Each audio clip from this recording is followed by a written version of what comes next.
नमस्ते दोस्तों, स्वागत है आपका एमपी टॉक चैनल पर, जहां हम लाते हैं मध्य प्रदेश की सबसे ताजा और चौंकाने वाली खबरें। मैं हूं आपका दोस्त भुवन शांतनु और आज हम बात करेंगे इंदौर से एक सनसनीखेज मामला जो हर किसी को हैरान कर रहा है। शादी का झांसा देकर एक एनआरआई से ठगे गए 2,68,00,000 रुपए। जी हाँ, एक भाई बहन की जोड़ी ने मिलकर रचा ऐसा जाल जिसने सबको चौंका दिया। तो चलिए बिना देर किए जानते इस फ्रॉड की पूरी कहानी। इंदौर क्राइम ब्रांच एक बड़ी ठगी के मामले का खुलासा करते हुए इंदौर निवासी सगे भाई बहन को गिरफ्तार किया है। इन दोनों ने एक एनआरआई युवक को मैट्रिमोनियल साइट पर शादी का झांसा देकर करीब 3.25 करोड़ रुपए की ठगी की है। आरोपी ने पीड़ित से फर्जी नाम और पहचान का उपयोग कर बातचीत की और धीरे धीरे विश्वास जीतकर बड़ी रकम हड़प ली। पीड़ित वेंकट राव कालगा, जो अमेरिका की कंपनी में कार्यरत हैं, उन्होंने अप्रैल 2025 में डीसीपी राजेश त्रिपाठी से इस संबंध में शिकायत दर्ज कराई थी। वेंकट राव ने अपनी शिकायत में बताया कि उन्होंने एक भारतीय मैट्रिमोनियल साइट पर शादी के लिए एक लड़की का प्रोफाइल पसंद किया जिसका नाम बरखा जिस्वानी था। बातचीत के दौरान बरखा ने उन्हें अपने झूठे वादों में उलझाकर करीब 2,68,00,000 रुपए की ठगी कर ली। यह पूरी रकम पीड़ित से अलग अलग बैंक खातों में डलवाई गई। इंदौर क्राइम ब्रांच ने इस पूरे मामले की बारीकी से जांच करते हुए बैंक ट्रांजैक्शन का विश्लेषण किया और आखिरकार आरोपी तक पहुंचने में सफल रही। क्राइम ब्रांच की टीम ने जांच के बाद सिमरन और विशाल जिस्वानी नामक भाई बहन को गिरफ्तार किया, जिनमें से एक को इंदौर और दूसरे को अहमदाबाद से पकड़ा गया। पूछताछ में दोनों ने स्वीकार किया कि उन्होंने फर्जी अकाउंट बनाकर वेंकट राव को फंसाया और उससे बड़ी रकम ऐंठ ली। दोनों ने पहले भी ठगी के एक अन्य मामले में जेल की सजा काटी है। इस बार उन्होंने एक सुनिश्चित योजना के तहत एनआरआई को निशाना बनाया और शादी का झांसा देकर ठगी की वारदात को अंजाम दिया। डीसीपी त्रिपाठी ने जानकारी दी कि आरोपी ने ठगी से मिली रकम का उपयोग कर इंदौर में एक आलीशान घर और महंगी कार खरीदी, साथ ही कपड़ों की दुकान भी शुरू की। इसके अलावा उन्होंने अपने ऊपर चल रहे पुराने लोन को भी चुकता कर दिया। फिलहाल पुलिस दोनों से पूछताछ कर रही है और ठगी की गई रकम की जब्ती की कार्रवाई जारी है। इस घटना ने मैट्रिमोनियल साइट की सुरक्षा पर भी गंभीर सवाल खड़े कर दिए हैं। वेंकट कालगा जो आंध्र प्रदेश का रहने वाला है और सॉफ्टवेयर इंजीनियर है और अभी वर्तमान में ये एक नॉर्थ कैरोलिना यूएसए में जॉब कर रहा है एनआईए के बतौर ये मतलब एनआरआई के बतौर ये वहाँ जॉब कर रहा था। नहीं, ये जब ये वेबसाइट इन्होंने देखा, वेबसाइट में इन्होंने बहुत सारे फ़ोटोज़ देखे तो कोई एक फ़ोटो इन्होंने पसंद किया और फ़ोटो के आधार पे फिर वो उसमें दिए गए मोबाइल नंबरों पे इन्होंने बातचीत शुरू करी। इस पूरे प्रक्रिया में काफ़ी तेज़ी से इन्वेस्टिगेशन जो किया है वो हमारे एसीपी सौम्या अग्रवाल और उनके नेतृत्व की ये जो पूरी टीम है, इन लोगों ने बहुत मेहनत करके आरोपियों को भी बहुत जल्दी पकड़ा। बैंकों से सारे डिटेल भी यथाशीघ्र इन्होंने निकाले। तो इनके द्वारा जो कार्य किया गया है ये प्रशंसनीय। इसमें सीपी सर के द्वारा इनको इनाम देने के लिए भी मैं रिकमेंड करता हूँ। इसने जब ये वेबसाइट में देखा तो इसमें वेबसाइट में एक वर्षा जैसवानी करके एक लड़की का उसको प्रोफाइल मिला। उस पर जो फ़ोटो लगी थी वो फर्जी तरीके से किसी एक मॉडल की फ़ोटो थी, जो संभवतः दिखा देंगे अभी आपको। तो उस मॉडल के फ़ोटो के नाम पर उसको ये लगा कि ये वर्षा जैसवानी की फ़ोटो है और उससे वो पसंद, उसको पसंद आने पे उससे वो बातचीत करने लगा।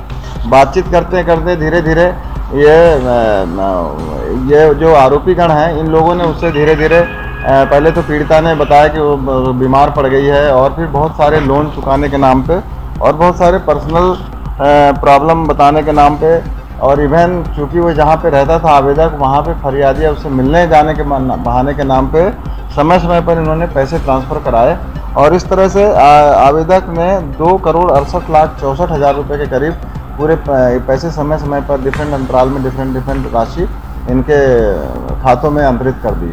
और इसके बाद फिर एक बार जब ये वीडियो कॉल ऑन हुआ आवेदक को, तो दूसरी तरफ से वीडियो कॉल में जब इनको एहसास हुआ कि ये वो लड़की नहीं है जो जिससे ये बात कर रहे हैं, तब इनको शंका हुई। फिर इन्होंने पैसे लौटाने की बात की। जब पैसे लौटाने की बात की तो उसमें वो राशि उनको 4-5 लाख रुपए सिर्फ लौटाए गए और बाकी कोई भी राशि उनको लौटाई नहीं गई।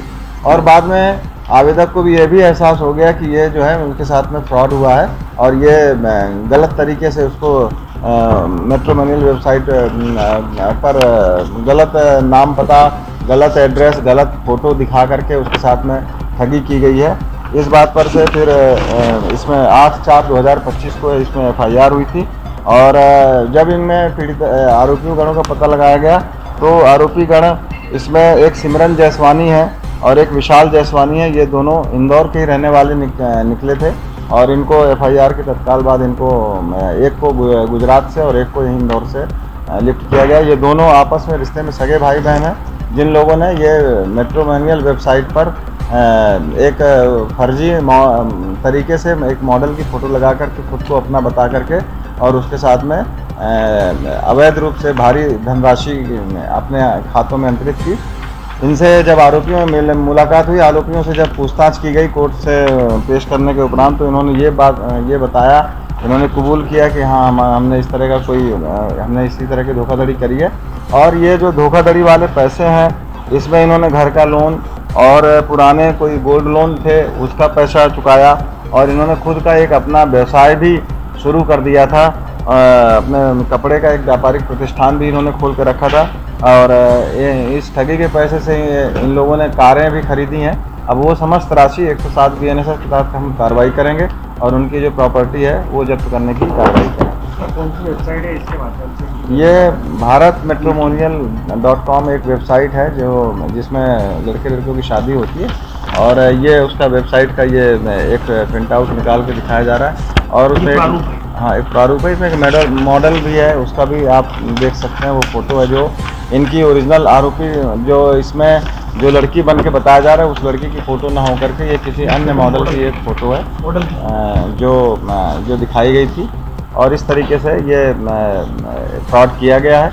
मैं इस प्रेस कॉन्फ्रेंस के माध्यम से अपील भी करना चाह रहा हूँ कि इस तरह के कोई भी वेबसाइट हो उसको वेरीफाई ज़रूर करें और उसको वेरीफाई करने के उपरांत ही उसमें ट्रस्टेड व्यक्ति के साथ ही बातचीत हो रही है नहीं हो रही है उसको वेरीफाई करें।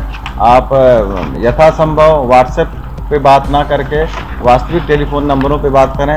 ये जो बातचीत हो रही थी ये लगातार इनके सिर्फ व्हाट्सएप कॉल पे बात हो रही थी, इसलिए पीड़ित ने आरोपी को ठीक तरीके से पहचान नहीं पाए और उन्हें लगातार ये गलतफहमी रही कि वो वास्तविक व्यक्ति से बात कर रहे हैं जबकि वास्तविक व्यक्ति से वो बात नहीं कर रहे। तो इस तरह की ध्यान रखने की आवश्यकता है।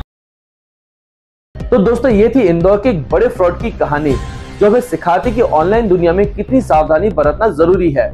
MP टॉक चैनल पर हम आपके लिए ऐसी जरूरी खबरें लाते रहेंगे। अगर आपको ये खबर पसंद आई तो लाइक, शेयर और सब्सक्राइब करना ना भूलें।